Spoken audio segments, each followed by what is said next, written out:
Thank you, everyone, for joining the session on agriculture and food security today. We are honored to have three panelists joining us who are individually very inspiring social entrepreneurs and leaders who are working to build a more equitable and sustainable food system around the world. I do not want to bore you by going through their bios. Their bios are already provided on the chat. Feel free to look at those. And I'll let them give a brief introduction of their organization in just a moment. But here's a short recap of what we'll be doing. And it's exciting to let the participant, our audience, know that we'll be bringing very diverse perspectives here today. We have organizations across traditional crop farming to aquaculture to agroforestry. And they're targeting different customers in different geographic locations, providing very different products, using very different models, and playing in a very different part of the value chain. And we have Jim, who is coming with 17 years of running a very established organization. And we have Cameron, who is in the works of expanding a very inspiring aquaculture company in Rwanda right now. And we have Ariana, who is in the early stage of starting a social enterprise after her MBA at Yale.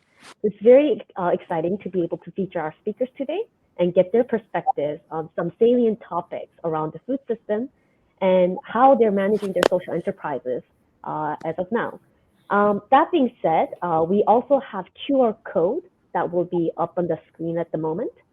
Use this to ask your Q&A. And if you're also joining us virtually, you can also put in your questions on the Q&A tab of the platform.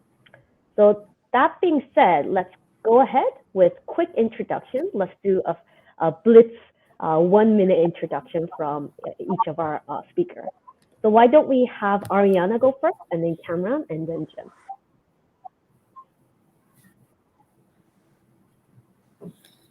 Ariana?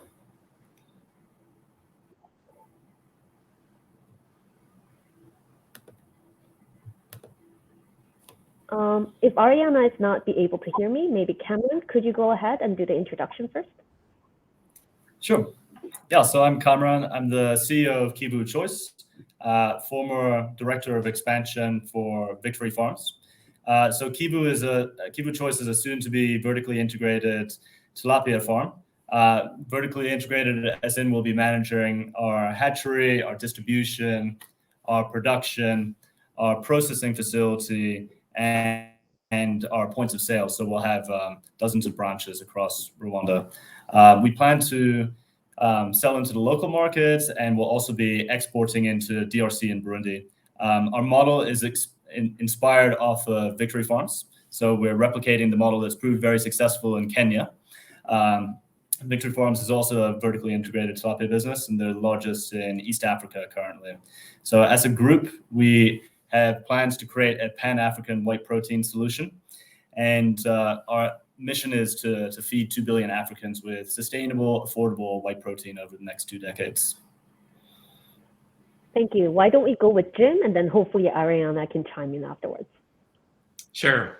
Yeah, I'm Jim Taylor, the co-founder of Proximity Designs. We're a social enterprise operating in Myanmar, formerly known as Burma, for the past 18 years. And Myanmar is a huge market for small farmers. There's about 35 million families, massively underserved. Our focus are these farmers who are grow about 5 acres, typical rice, sesame, vegetables, other crops like that. Our product and service focus has evolved, but right now we're focusing on areas of technology like efficient irrigation systems, improved agronomy practices, like helping farmers select better seeds. And then we have a pretty significant farm finance operation that offers financing to farmers specifically tailored to their needs. From a scale point of view, we're now serving well over 1.2 million farmers. And up until last year, we were adding about 100,000 new customers a year. Our aspiration is to continue to help these families grow food more sustainably, be more productive to earn higher incomes that helps towards a more equitable society, and help them adapt to the climate crisis that they see every growing season. And you probably heard a little bit about Myanmar on the news. Last year, we had a military coup a little over a year ago, which has made our operating environment extremely challenging.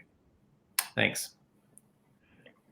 It looks like Ariana is having some technical difficulties with the Wi-Fi because both Cameron and Ariana are joining from Ethiopia and Rwanda, so the connections will be flaky. So for the audience, please bear with us. We'll try to give Ariana a chance to do her introduction as soon as she joins again. But in the meantime, maybe she's... Yeah, it's a never-ending struggle over here. Yeah. So let's go ahead and go to the next question, perhaps. So it's very connected to our introduction. As social entrepreneurs, we always start with the problem, the challenge that we see in the society. So it'd be really great to hear from all our panelists around what exactly was the challenge that you identified and in the food system, and how did you go about finding that solution and developing the business model that's been working for you? And Ariana, if you're able to hear me while answering this question, you can just give us a quick recap of your organization as well.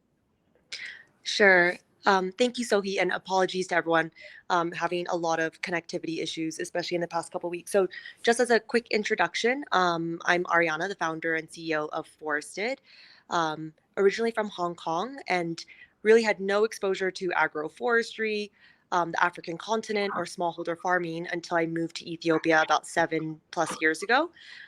So moved to Ethiopia several years ago, but really have been building Forested over the past couple of years. And Forested is an agroforestry enterprise. I kind of describe it as, us building the Cargill for deforestation-free regenerative agriculture. So really what our vision and mission is to build a business that can really incentivize us to conserve native biodiverse forests across the global south. And so how we're doing that is really by working across the supply chain, perhaps not as vertically integrated as Kivu, but much more vertically integrated than most trading companies. And we partner with farmers in forested areas, train them, purchase their forest-based products from them, starting with honey, beeswax, and then we process them in our factory in Addis Ababa, and then ultimately bring them to market. We launched with a direct-to-consumer brand, bringing Ethiopian forest honey from here all the way to international market, but over the past year have been expanding our business into bulk wholesale ingredient supply and supplying cosmetics companies like Lush and hopefully a few others this year. So back to Sohee's question related to kind of the market gap that we saw, I would say definitely a few. And for those of you who are familiar with market systems or market systems approach to development, it was very much inspired by me working on a market systems project with the NGO called TechnoServe. I won't go into detail about what they do, but basically in 2017 was exploring how we can combat deforestation by helping smallholder farmers living in forested areas generate more income from non-timber forest products. So anything that grows in a forest besides the actual timber. And the idea was that if we can help them earn more incomes from that, then we could, curb or kind of combat that incentive to deforest for timber production or kind of micro monoculture plantations. And so on that project, some of the kind of common challenges we see in the development world, we're still there, which is people in developing countries, which is where a lot of our agriculture is produced, are always getting the lesser end of the financial deal in global trade. Also seeing that agriculture persists as one of the greatest threats to deforestation, but at the same time was realizing that there was actually a lot of value to be unlocked from forest-based products. Some of our most lucrative agriculture is produced in forests, like spices, gums, resins. And so the gap that we were really trying to fill was this missing market player, and we specifically thought it was a business that could really align the incentives of forest communities, governments, and private sector players, especially buyers, and help everyone generate more value from forest conservation. And so right now we're really focused on the physical trade of products, but we're also getting into carbon credits and other payments for ecosystem services. So it was really that kind of patient capital and addition to patient capital, just a business who actually wanted to put in the work to build a slightly more vertically integrated supply chain that worked more in service of everyone in the conservation supply chains. Thank you.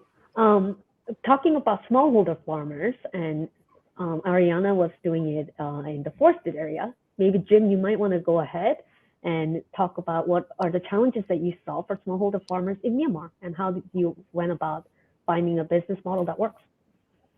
Yeah, my co-founder and I are both graduates of the Kennedy School, and we had worked in Asia for over 10 years prior to founding Proximity in 2004. And we just saw in Myanmar a hugely underserved market in agriculture, specifically the small farm sector. There was virtually no private sector investment at the time because farmers had very, very low purchasing power, really weren't viable commercial markets. And by the nature of the government, the public sector investment in infrastructure and research and those sorts of things was practically non-existent as well. So there was this massive need in a big sector of the country. Most of the GDP was at that time was generated by agriculture. So it was a big market and equivalent, even though it was one country, it was equivalent to, we often did research and showed that it was equivalent to about eight other countries in other continents. So we chose the social enterprise model because of our backgrounds. We had done a lot of public sector work.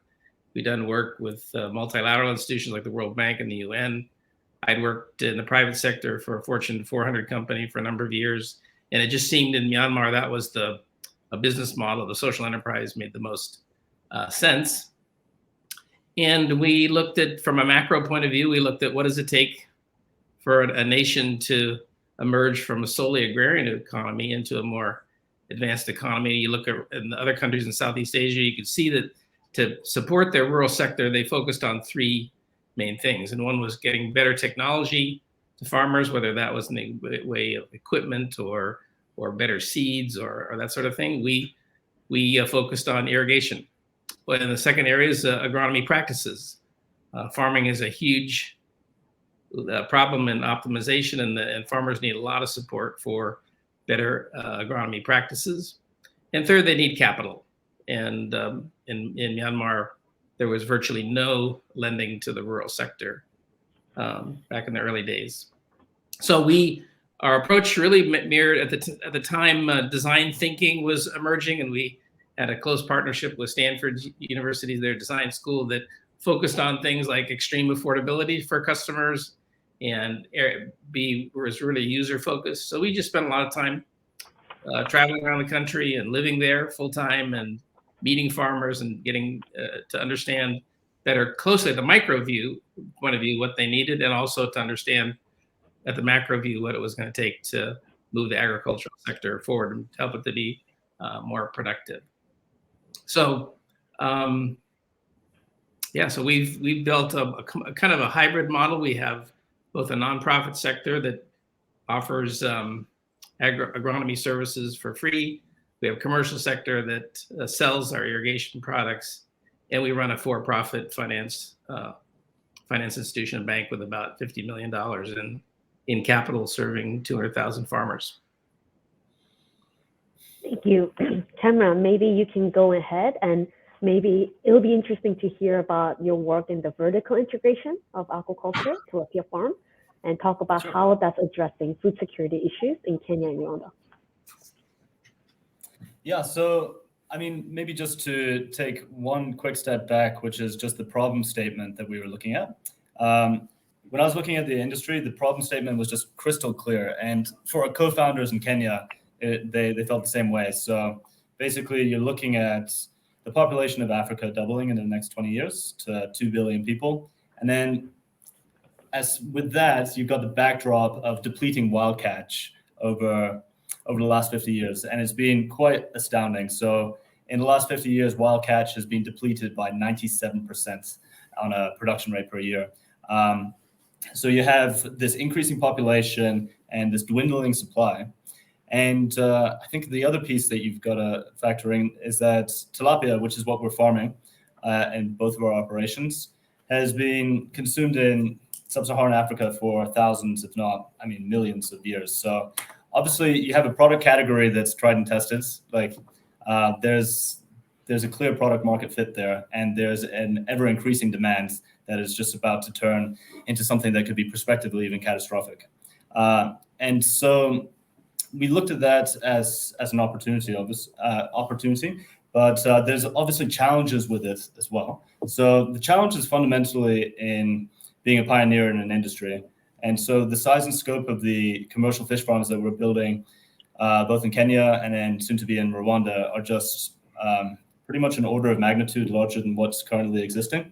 So in Kenya with Victory Farms, we're larger than the second through fifth largest farm in the country combined. So that just gives you a kind of a sense for the size and scale of the operation. And in Rwanda, we're looking at building a farm to a production capacity of 20,000 tons per year, or about 60 million fish meals per year, which is larger than the entire farmed aquaculture sector combined as well. So it's just a different scale than what's been seen in these countries in the past.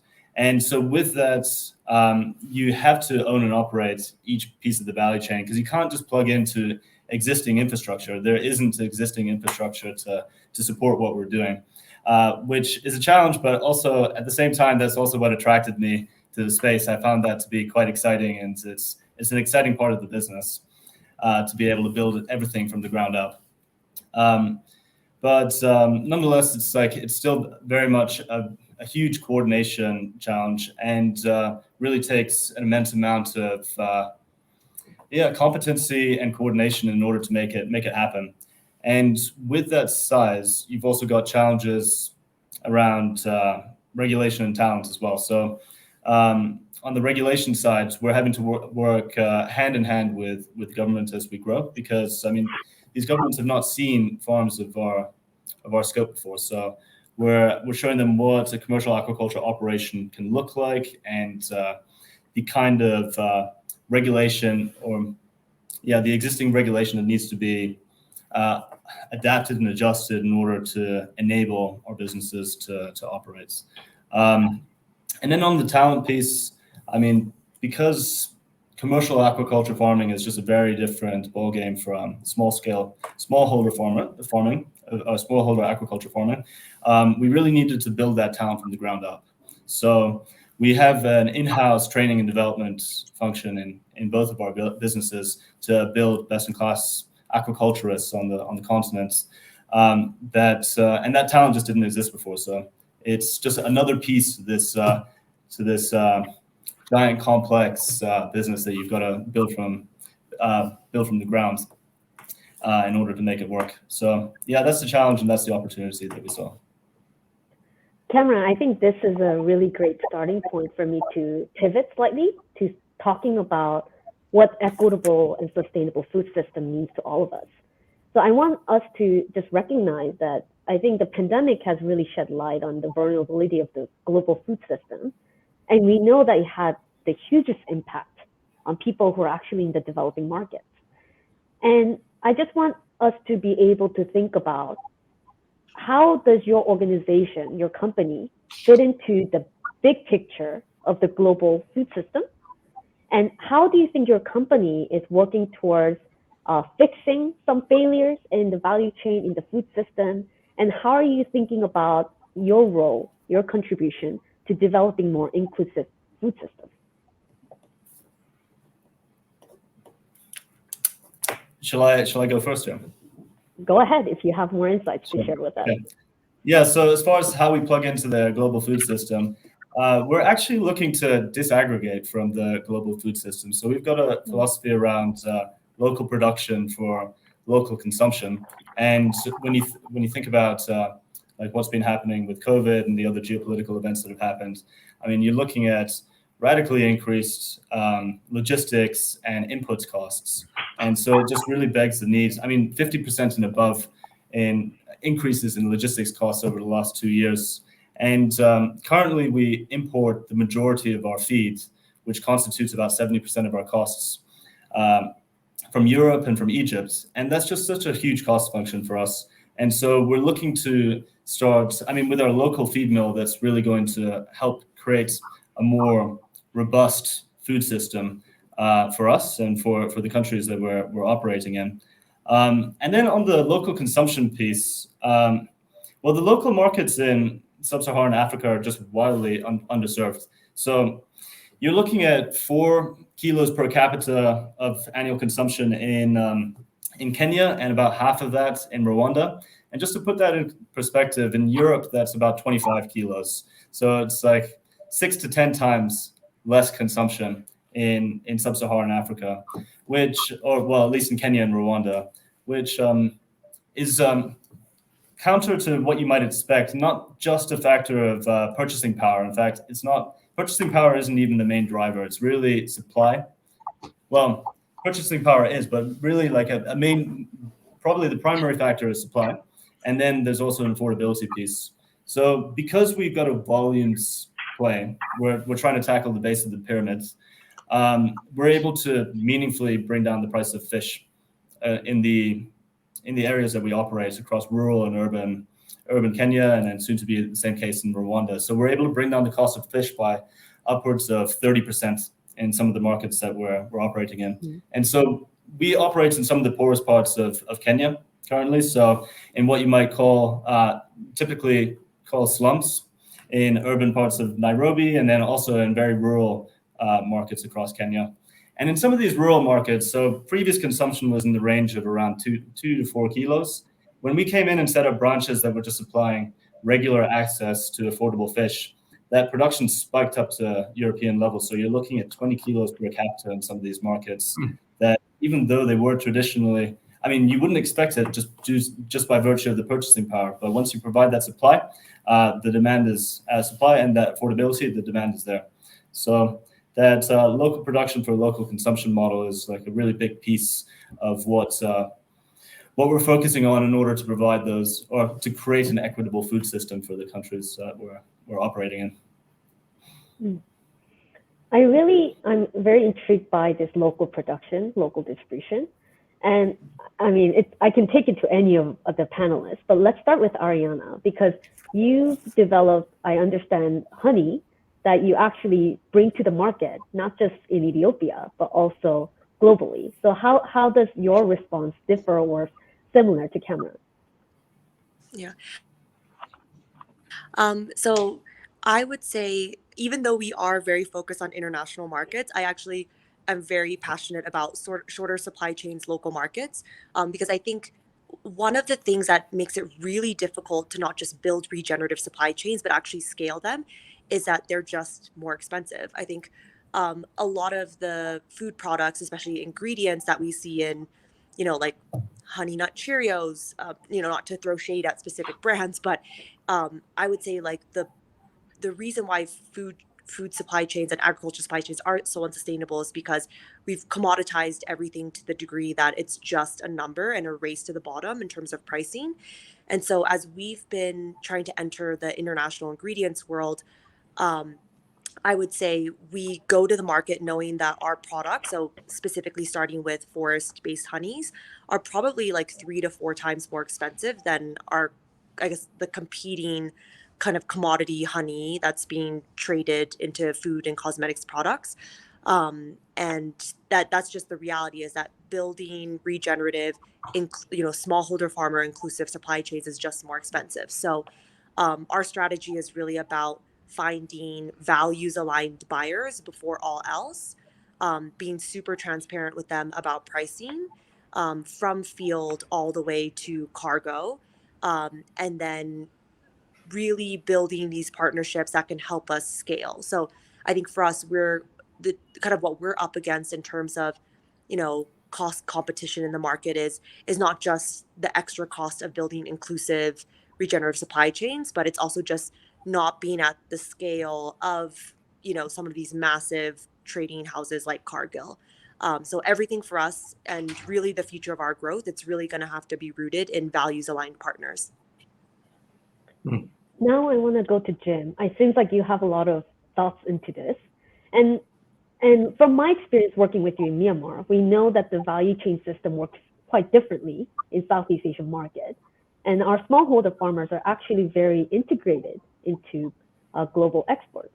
So I want to hear from your side around your intentional focus on the production side of the value chain, and also how does that, what's your thought on like your role and your contribution to the global food system? And are you more of disaggregate, or are you more of uh, going with and integrating better into the global food system? Well, yeah, I mean, Myanmar is a pretty significant food system in and of itself. It borders major economies like India and Thailand, and is close proximity to major parts of Asia like Japan and Korea. So it has it is a net exporter of food, and it has been for decades. At one time, it was the largest rice producer in the world. It's now one of the largest sesame producers in the world. So it's been part of the global food system, but it's an extremely unproductive system if you look at these major grain commodities and even in the horticulture field. So there's lots of opportunities to help farmers of these, especially small farmers, because the food system is mostly small farmers. Very little corporate farming going on in a place like Myanmar. These farmers have been active centuries. They're not really a subsistent farmer. They're all are connected to some market, maybe very local, could be regional. Of course, we have lots of farmers who are growing for international markets. Clearly, the COVID situation and then the coup that happened last year has really disrupted a lot of both internal markets and borders that of these countries that were shut for various reasons because of COVID. So the China border, for example, is still pretty problematic. But Myanmar has always been an export-oriented kind of agricultural system, and we've chosen to play on the production side. Everything of that system, everything from land preparation to planting, growing, harvesting, nothing in the areas of harvesting, or processing or marketing or logistics, because we think there's just a huge opportunity for farmers to be more productive in their practices. They're one of the lowest in Asia. Even neighboring Thailand is massively more productive in their production, and because there's this big gap in farm services that the farmers don't have access to affordable or appropriate kinds of tools and techniques and capital, and so that's where we've chosen to play. I think for us, the farmers, focusing mostly on small farmers, is about helping them play a more significant role in the food system, boosting their productivity, and thus boosting their incomes to create more of an equitable society in Myanmar, and to encourage policymakers to recognize that the small farm sector really does play an important role, both in its internal food supply and food systems, but also in the regional ones as well. And so it's an engine for economic growth and more equitable distribution of that growth. Thank you. Given the time constraint, I think we got to move to the next salient topic around climate change. I think I want to just give a bit of a context for our audience. We all know that agriculture makes up about a fourth of greenhouse effect globally, but there's more growing recognition that the contribution of these emissions is largely from large agribusinesses in developed markets. So one stat that has been really helpful for me to recognize is that an average American farmer produces 55 times more emissions than an average Kenyan smallholder farmer. And that gives us a context of the emission disparities, but also recognizing that ultimately when climate change hits us, it's actually the smallholder farmers in these developing markets who are hit the most. They're the most vulnerable. So given that, there's always this balance that I think we as social entrepreneurs think about of, are we tackling climate mitigation, or is it more about climate adaptation and building resilience among our target customers? So I want to bring this question to you guys and ask this question of, how did you think about your organization balancing this idea of climate mitigation, environmental challenges, as well as the reality that we want to boost their livelihoods and give them more economic opportunities? And do you think, if at all, mitigation piece affects your work? Let's start with Jim this time. Great. Yeah. Well, if you talk to any farmer in Myanmar, it doesn't take long for the subject of climate change to come up. So they're really facing issues of adaptation, and it's affecting them every growing season. And they know how vulnerable they are, and they know how it affects their production. You know, late monsoon arrivals just really at the plant and then replant. Extreme temperatures during the dry season kills crops. They have increased pest infestations that can wipe out 80% of their production. And they know their soil depletion. They're looking at dead zones in their fields. So we really feel like we have to address those challenges in helping farmers adapt to the crisis that they are experiencing every season. But I do think there are some opportunities in the mitigation area as well. For us, improvements in soil health, so soil can sequester carbon better is a key area of our focus. We're offering soil testing services, the only really option for farmers in the country to get that. And plus, we think water use efficiency is really an appropriate mitigation part to play. We're offering we've offered drip irrigation for over a decade in that area. Reduction in use of chemical and synthetic fertilizers is a big piece. We're offering now a whole range of biologicals that helps that. And even in the areas of small areas like you've seen in Asia, the burning of rice straw, that puts a lot of CO2 emissions into the area, giving farmers an option to better rice straw management and better soil fertility. So I think you're absolutely right that the big mitigation efforts don't fall solely on small farmers, but small farmers do recognize that it's affecting them, and they also, at the very micro level, want to contribute to mitigation. I think that's a fair assessment. Do other people have response? Well, yeah, for us at Forested, we're much more focused on the mitigation side. Everything we do is about making conservation kind of the more valuable choice. Both, well, I think farmers understand ecologically more than anyone else the value of forestry, but making that also, conserving forests the more financial attractive choice. So on our side, we haven't yet gotten into restoration. We're working in kind of these gorgeous, dense, biodiverse forests. And a lot of the agroforestry we're working with is in the foraging space. So it's a lot of indigenous products, whether it's the honey from indigenous trees or indigenous spices that farmers are going into the forest and foraging. And in terms of, I think where we want to put in a little bit more effort this year is in field-based processing. So for example, we are forming a woman cooperative amongst some of our beekeepers and looking to invest in solar-powered technologies to help them do that initial round of beeswax washing and processing. Now, Cameron, do you have any response to this mitigation versus adaptation? Yeah, so at Victory Farms and Kivu Choice and just the group of companies, our philosophy about this is that large-scale agriculture doesn't need to be a net negative to the environment. So early on in the development, or really from the conception of both companies, we came in with a conscious decision to put sustainability at the heart of both businesses. And so specifically with relation to climate change in particular, one of our more ambitious goals on the ESG side is to become the first carbon negative fish farm in the world. And so effectively our vision is that by buying a Victory Farms or a Kivu Choice fish, you are buying, it's the same thing as buying a carbon credit in some sense. So you're actively removing carbon from the atmosphere by purchasing our fish is a vision that we have for ourselves. And so there's a large number of ways that we're trying to do this. There's no one silver bullet, but there are a handful of things that have quite some outsized impact. And so the first is the feed mill that I was talking about, the fact that we're in development of. So this is going to be built over a geothermal energy source.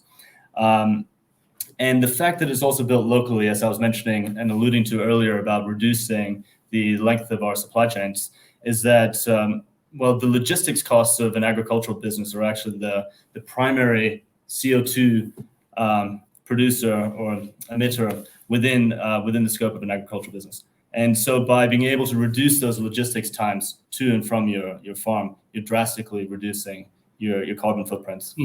Another piece that we're working on currently, or actually we recently launched, is a 1 megawatt solar farm that's powering our entire farm sites out of our Kenya operation. And we're also exploring biogas using tilapia guts. So guts make up about 10% of our fish biomass. And currently that's just a waste product, but we're trying to utilize and leverage that waste product in order to produce biogas and more sustainable form of energy production. And so it's our view that we don't just want to create a model that does no harm. We want to do something. We want to create a model for aquaculture businesses wherein you're actively and consciously improving the environment just by virtue of running the business. Do other panelists want to chime in response?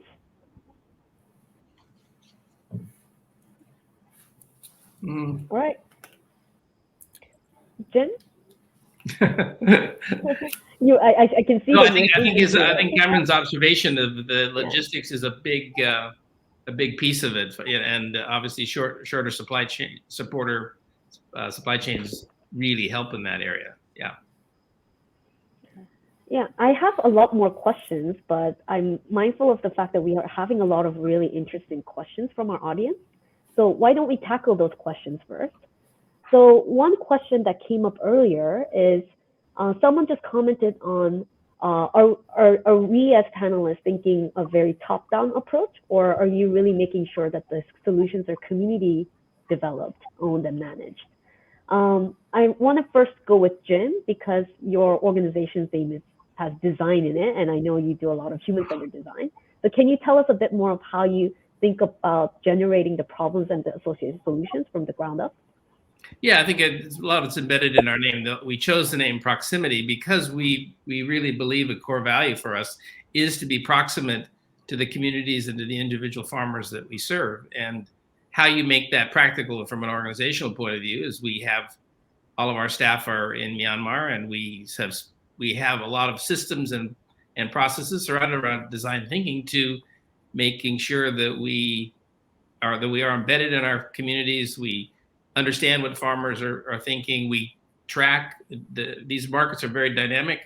I saw a lot of organizations that started 15, 20 years ago that kind of developed one solution and have kept with that over several decades, when actually the markets are very dynamic. And so you do have to be in touch with the communities, the individual growers, the communities of growers, and respond to their needs. And that just takes there's a philosophy behind that, but there's also an organizational systems behind that of how do you really stay in touch with your communities and develop products and services and solutions along with them.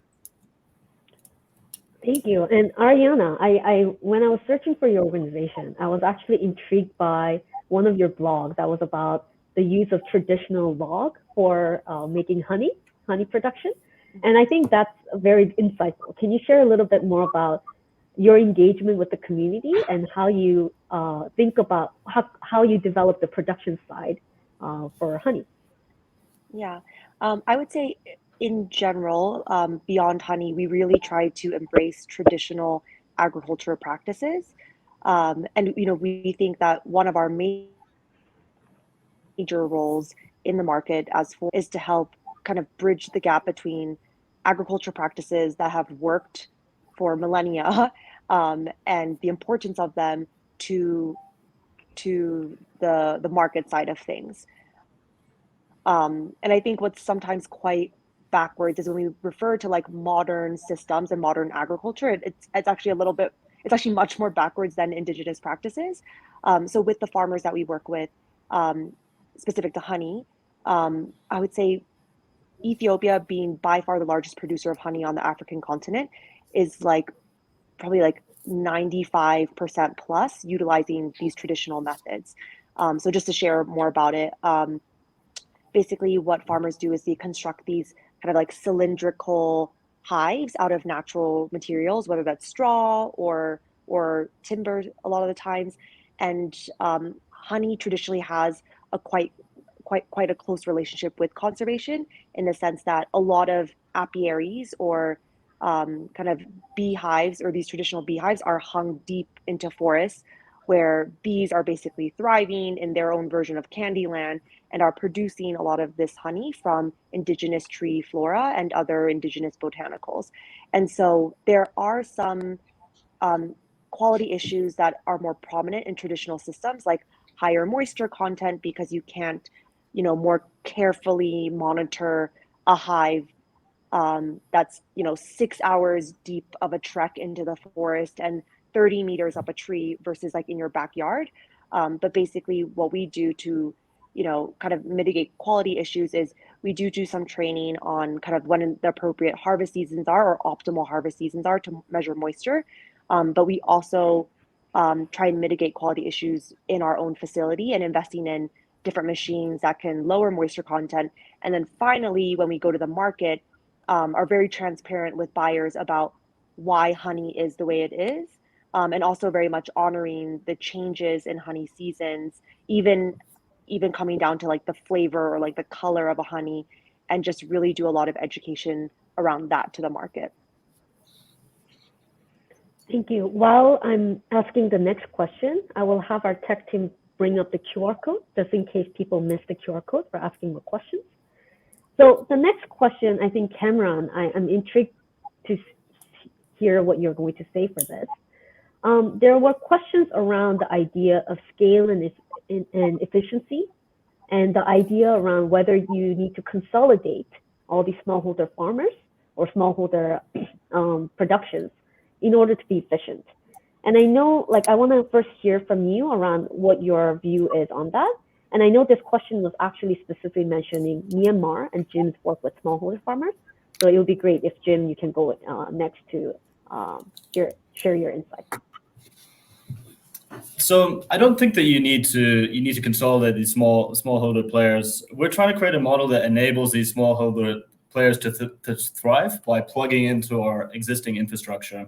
So because we're building this vertically integrated business with distribution capacity, where we're able to achieve a less than 1% spoilage rate, which is, just as a point of comparison, the average across Africa or sub-Saharan Africa is 40% spoilage rate from harvest to point of sale. So we're just wildly better at moving fish than what is currently available on the continent. And so what we're doing is we're trying to allow other players to plug into our systems. So we're providing access. We're creating what we're calling an outgrower program. So we're allowing access, or we're enabling access to financing for local community members to purchase cages and feeds, and then we're providing them with training and professionalization in how they actually manage their cage production. And then from that point of harvest, they're able to sell directly to us at what is effectively a market rate in the local markets that we're selling at. We obviously charge a small fee for distribution, but in other circumstances, they just would not be able to attain profitability. So at least in Kenya, we're the only profitable fish farm that we know of. Small scale aquaculture, because it's so technical and because there's so many different pieces to the value chain that need to be mastered, it's just extremely difficult to garner profitability. So we're trying to build a kind of backbone that other smaller scale aquaculturists can leverage in order to create small businesses that can thrive. So yeah, we don't see the need to aggregate, but rather we see an opportunity to be able to support these smaller players. Yeah, it's been one of the big arguments in Asia, of course, is how can you develop an economy with, a fragmented or very small holdings, rather than why don't you, they become large corporate farms. I've worked for a large farming system in California and understand a lot of the efficiencies that are gained, but a lot of those efficiencies are based on, things like access to capital. Large companies have better access to cheaper capital. And so one of the ways you can address that of helping small holders is to give them access to reasonable rates of capital, and capital that's suited to their farming issues. I think also, farming can be a very capital intensive business on a large scale.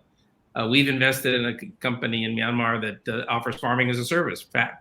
Tractors, for example, rather than a farmer and having to spend a lot of money on a capital investment, they shift that to a pay-as-you-go model.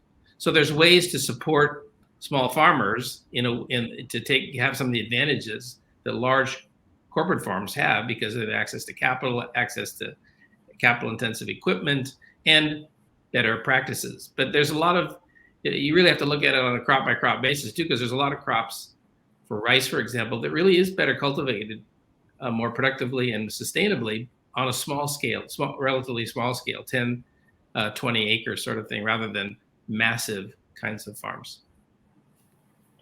Ariana, do you have other ideas that you can share with us? So I guess for us, I would say over the next couple of years, we're really focused on just proving the business case for conservation. And right now we work with, maybe a network of 1,000 smallholder farmers across 3 different cooperatives in the Southwest Afro-Montane region of Ethiopia. We do hope to scale to other regions of the country where there are, plenty forests that need conservation and really, kind of growing our business model. But at some point, we would love to kind of use forested as an open source business model for lots of other micro enterprises, or maybe, small enterprises, depending on how you define that, to others across the global South. So I don't necessarily think that we would be, we definitely wouldn't be aggregating physical products, but we hope to provide a service that will bring hundreds of thousands of other versions of foresteds and get them to market more efficiently. Thank you. The next question that we have from the audience is, what specific interventions should government regulations and policies target to enable sustainable food system in your markets? And it'll be really good if each one of you can give a context of some of the regulation challenges that you're facing, whether you're working directly with the government, and if not, how, tell us if you are working with them, tell us a little bit more about it. And if not, just give us a bit of the context and of what are the policies that need to be improved in order for us to actually be able to develop these sustainable food systems. I'll make a couple of quick observations. One is, we've operated in an environment that's been very weak on government policies. Both myself and my co-founder come from a policy background from the Kennedy School. One of the lessons I learned really early is that if you don't have an audience, policy work is really tough. And so we've tried to find openings for over the years where governments have been open to better policy. In Myanmar, the government policy on ag research, for example, on more sustainable or better conservation is very small, even though it has a talent base of research and academics that could certainly do that, but it's not been funded. So I think you have to be, one is you have to be opportunistic. And I think the other thing is, as we build social enterprises, a lot of that can feed into policy discussions if there's openings for it. And I think when we found that a lot of people at the government level, they don't really have access or don't really have knowledge about how farms are being impacted by policies, or what kind of policies could be and regulations could be enacted to really help them. So I think there's a role for social enterprises who want to engage in policies to create much better links between the policymaker and what's viable and what's appropriate and what's the best solution. One more comment is just that Myanmar is a very isolated country. And so I think the more that we can bring in policy innovations or production or conservation innovations from around the globe to these different local markets and adapt them, I think it's a good thing. So I think as we talk about shortening supply chains for physical goods of agriculture, we also want to be able to broaden the innovation networks to help policymakers. Yeah, I just want to jump like piggyback on that point around bringing in best practices from around the globe, and that's kind of a big piece to what we do when we're working with governments, is just proving the use cases of some of these best practices that work very well elsewhere. So we're trying to become cost competitive with China, which is a very difficult task because their price per kilo is remarkably lower than the rest of the region that we're operating in.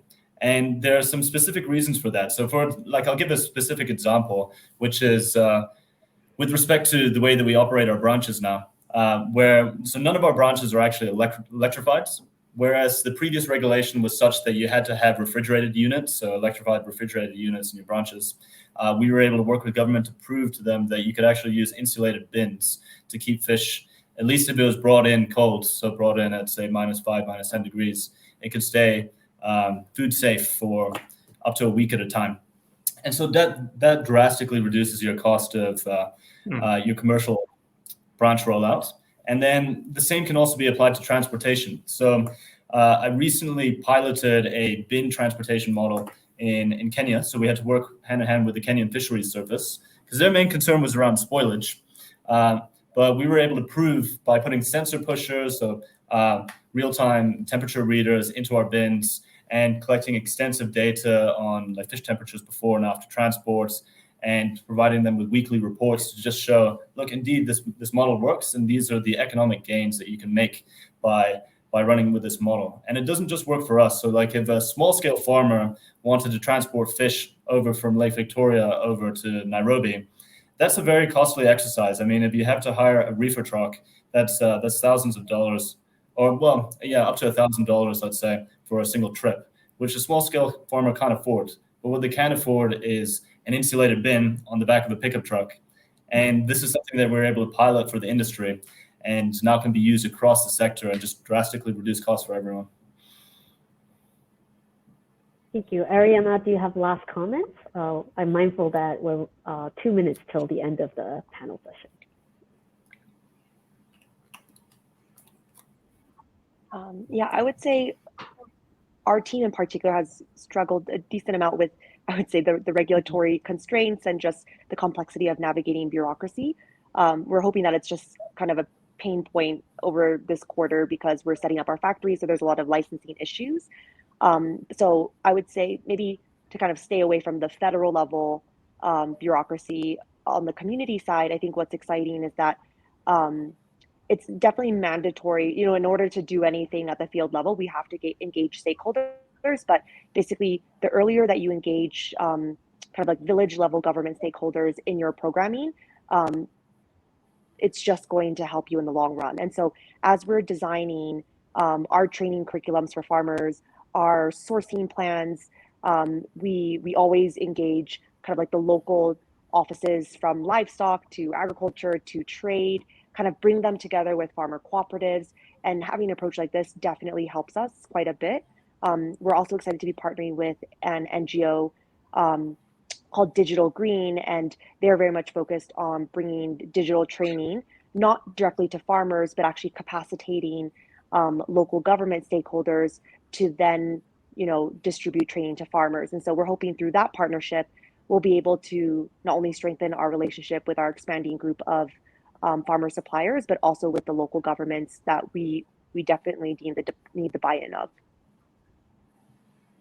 All right, thank you so much. Unfortunately, we ran out of time. I wish we can have this for 3 more hours to get more in-depth ideas and experiences from you, but I'm sure that all the audience here and a lot of inspiring social entrepreneurs who are joining us today have gleaned a lot of insights from you, and hopefully in the near future, we can continue to think about how we build better and equitable, sustainable food system and our engagement with social enterprises around the world. Thank you so much for your time. And it was really great having you here today with us. Thanks for having us. Welcome. Thank you. Thank you.